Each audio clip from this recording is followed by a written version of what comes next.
నమస్తే welcome to Andhra Prabha this is Tejaswi ఏపీలో మొన్నటిదాకా కాంగ్రెస్ అన్న పదమే వినిపించలేదు అదో అంటరాని పదంలా చూశారు అంతా ఆల్ ఆఫ్ సడన్ గా సీన్ చేంజ్ అయింది ఇప్పుడు హస్తంలో కొత్త కళ కనిపిస్తోంది అసెంబ్లీ పార్లమెంట్ ఎన్నికల్లో మేమంటే మేం పోటీ చేస్తామంటూ ఆశావహులు పోటెత్తుతున్నారు ఈ హఠాత్ పరిణామం వెనుక రీజన్ ఏంటి లెట్స్ వాచ్ ది స్టోరీ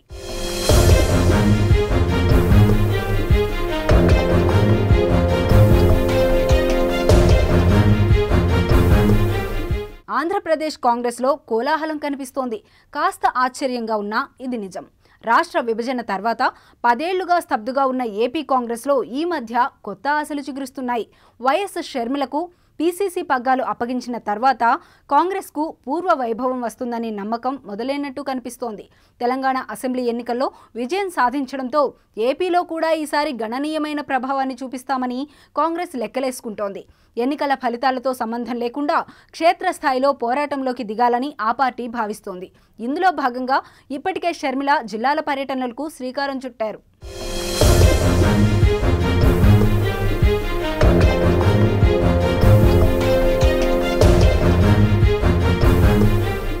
మరోవైపు లోక్సభ అసెంబ్లీ ఎన్నికల్లో పోటీ చేసే ఆశావహుల నుండి దరఖాస్తుల స్వీకరణ కార్యక్రమాన్ని ఏపీ కాంగ్రెస్ వ్యవహారాల ఇన్ఛార్జ్ మాణిక్కం ఠాకూర్ ప్రారంభించారు మొదట్లో దరఖాస్తులు పెద్దగా రావన్న అభిప్రాయాలు వినిపించాయి కానీ అనూహ్యంగా అంతకు మించి అనేలా దరఖాస్తుల సంఖ్య పెరగడం అందరినీ ఆశ్చర్యానికి గురిచేస్తోంది కాంగ్రెస్ పార్టీ తరపున ఎన్నికల్లో పోటీ చేసేందుకు ఆశావహులు పెద్ద సంఖ్యలో అప్లై చేస్తున్నారు 175 అసెంబ్లీ సెగ్మెంట్లలో పోటీ చేసేందుకు 793 మంది దరఖాస్తు చేసుకున్నారు 25 పార్లమెంటు స్థానాల కోసం 105 అప్లికేషన్లు వచ్చాయి శనివారం అప్లికేషన్లకు చివరి రోజు కావడంతో వాటి సంఖ్య మరింత పెరిగే అవకాశాలు కనిపిస్తున్నాయి